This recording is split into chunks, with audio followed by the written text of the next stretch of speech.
आप भी किराए के मकान में रहते हैं और अब आप लेना चाहते हैं अपने लिए ड्रीम हाउस, और जब आप ड्रीम हाउस के लिए बैंक जाके लोन लेते हैं तो ऐसे में आप लोन का इंटरेस्ट देखकर ही पीछे हट जाते हैं कि लोन लेने से बेहतर है कि हम रेंट के घर में ही रह लें। तो आज इसके ऊपर मैं आपको 7 स्टेप्स बताने वाली हूँ कि कैसे आप अपना ड्रीम हाउस ले सकते हैं, वो भी जल्द से जल्द। तो इस वीडियो को एंड तक देखना, काफी इंटरेस्टिंग टिप्स है। साथ ही अगर अभी तक हमारे चैनल को सब्सक्राइब नहीं किया, सबसे पहले सब्सक्राइब करें, बेल आइकन प्रेस करें। जब लोग अपने घर के बारे में सोचते हैं कि हमें अपना घर ऐसे बनवाना है, उसमें स्विमिंग पूल होना चाहिए, उसमें गार्डन होना चाहिए, लेकिन जब आप अपना ड्रीम हाउस पूरा करते हैं और ऐसे में लोन लेने जाते हैं तो वहां इंटरेस्ट देखकर ही आप पीछे हट जाते हैं। लेकिन आज मैं आपको कुछ स्टेप्स बताऊंगी, अगर आप इन स्टेप्स को फॉलो करते हो तो आप भी अपना ड्रीम हाउस ले पाओगे। सबसे पहला पॉइंट है फाइनेंशियली डिसिप्लिन।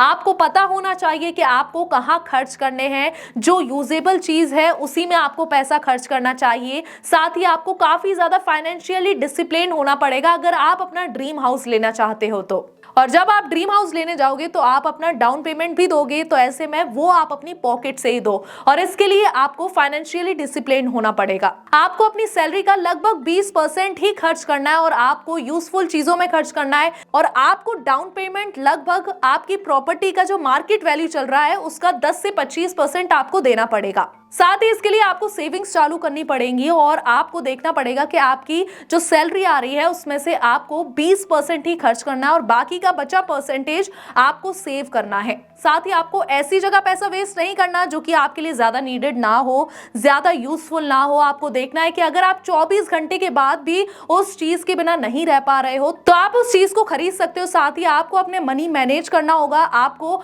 हर महीने की जितनी सैलरी आती है आपको उसका कुछ परसेंटेज तो सेव करना ही पड़ेगा। सेकंड है स्टिक टू योर बजट। जो भी आपके एक्सपेंसेस हैं उन्हें कैटेगराइज कर लो। आप देख लो कि कितना पैसा कहां खर्च होना है, कितना पैसा कहां जाएगा और कितना बचेगा, और ऐसे करके आप एक बजट रेडी कर लो। साथ ही इसके लिए आप खुद से मैनुअली प्लान ना करें, आपको काफी एप्लीकेशंस मिल जाएंगी जो कि आपका बजट रेडी करके दे देंगी। साथ ही आप ये भी चेक कर सकते हैं कि आपके जो एक्सपेंसेस हो रहे हैं वो आपकी इनकम से ज्यादा तो नहीं है। अगर आपकी इनकम से ज्यादा है तो ऐसे में आपको अपने एक्सपेंसेस पर कंट्रोल करना होगा। साथ ही आप अपने इन एक्सपेंसेस को ट्रैक भी कर सकते हैं। तीसरा है डू प्रॉपर मार्केट रिसर्च। अब जब भी हम रियल एस्टेट में इन्वेस्ट करने की सोचते हैं, हम सोचते हैं कि हम ये प्लॉट ले लेते हैं, तो ऐसे में आपको सबसे पहले रिसर्च करनी है। जिस भी एरिया का आप प्लॉट लेना चाहते हो, जहां घर बनाना चाहते हो, ऐसे में आपको उस एरिया की पूरी प्रॉपर रिसर्च करनी है कि आपको वहां पर कितने प्राइस में मिलेगा, क्या प्राइस चल रही है और प्रॉपर्टी डीलर्स क्या उसकी प्राइस बता रहे हैं। साथ ही आपका भी कोई बजट होगा, जिस बजट में आपको घर लेना होगा या फिर आपको फ्लैट लेना होगा,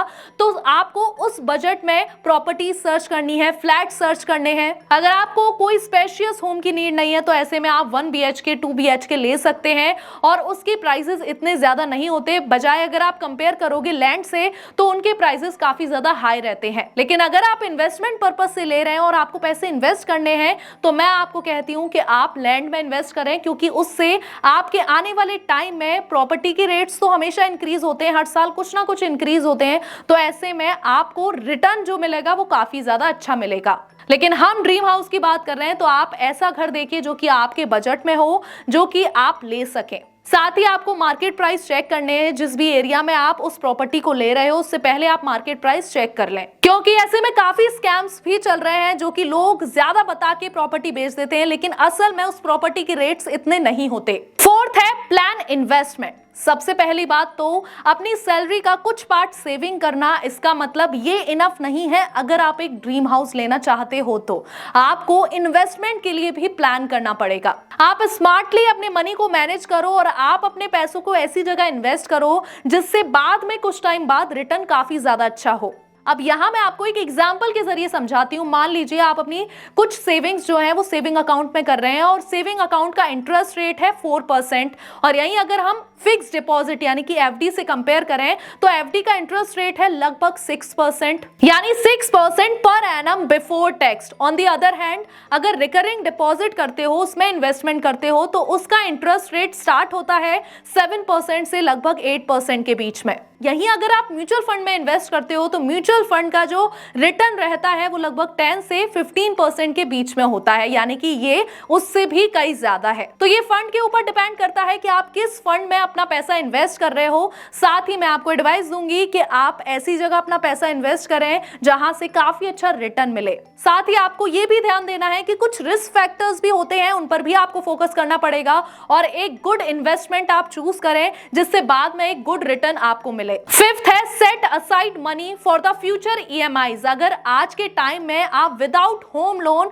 और आप घर खरीद रहे हैं तो देखा जाए तो ये काफी ज्यादा इम्पॉसिबल है, क्योंकि ऐसे टाइम में जबकि इतना ज्यादा इन्फ्लेशन हो रहा है और इतना ज्यादा महंगाई बढ़ रही है और इस टाइम पर विदाउट होम लोन घर लेना ये काफी ज्यादा इम्पॉसिबल है। और जैसा कि हम सबको पता है कि हम लोन लेते हैं तो ऐसे में जब हम इंटरेस्ट चुकाते हैं तो वो लोन से कई गुना ज्यादा पड़ता है। तो आप पहले से ही अपनी फ्यूचर ईएमआईज के लिए ऑलरेडी आपको पैसा सेव करना पड़ेगा। आने वाले टाइम में कुछ नहीं पता कि कब क्या हो जाए, तो ऐसे में अगर आप पहले से ही पैसा सेव रखते हो तो आने वाले टाइम में आपको प्रॉब्लम नहीं होगी। और एक एडवाइस जो कि मैं आपको देना चाहूंगी कि आप अपनी ईएमआई जो भी आपका बजट है आप उसके अकॉर्डिंग ईएमआई कैलकुलेटर यूज कर सकते हैं, जिससे आपको अपना खुद का एक प्रॉपर बजट मिल जाए और आप अपनी सेविंग्स चालू कर पाएं। सिक्स्थ है मेंटेन योर क्रेडिट स्कोर। जैसा कि हम सब जानते हैं कि अगर आपका क्रेडिट स्कोर काफी ज्यादा अच्छा है तो ऐसे में आप होम लोन के लिए अगर अप्लाई करते हैं तो आपका होम लोन इजीली अप्रूव हो जाता है। साथ ही नेगोशिएशन पावर भी बढ़ जाती है, यानी कि अगर आप इंटरेस्ट रेट कम कराते हो तो काफी जगह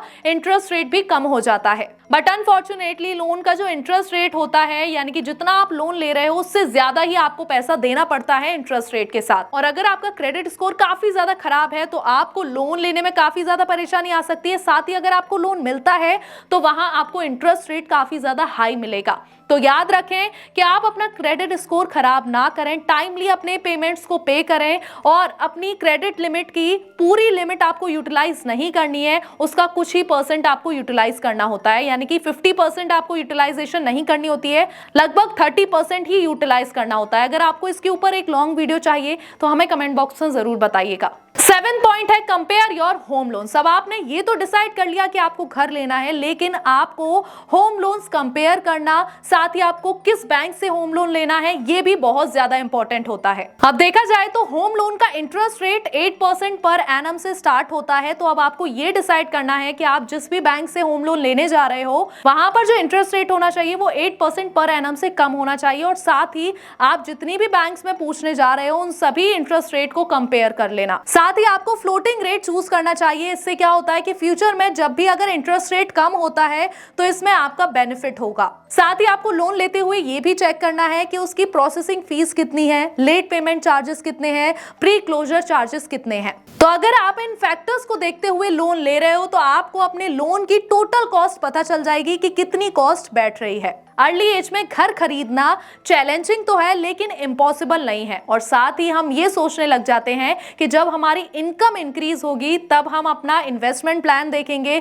तब हम अपना घर खरीदेंगे, लेकिन हम ये नहीं देखते कि हमारे और भी खर्चे होते हैं और उस टाइम पर हो सकता है कि इंटरेस्ट रेट और ज्यादा हाई हो जाए। और ऐसे में जब हमारी इनकम और इंक्रीज होती है तो ऐसे में रिस्पॉन्सिबिलिटीज भी काफी बढ़ जाती हैं। तो आपको इन्वेस्टमेंट काफी जल्दी स्टार्ट करनी पड़ेगी जिससे कि आने वाले टाइम में अपनी वेल्थ क्रिएट कर पाओ और ऐसी जगह आप इन्वेस्टमेंट करो जिससे अच्छे रिटर्न्स मिले। तो आने वाले टाइम में आप अपना ड्रीम हाउस खरीद सकते हैं। ऐसी और इन्फॉर्मेटिव और ऐसी और अर्निंग रिलेटेड वीडियोस के लिए हमारे चैनल को फॉलो करें, सब्सक्राइब करें। Thank you so much.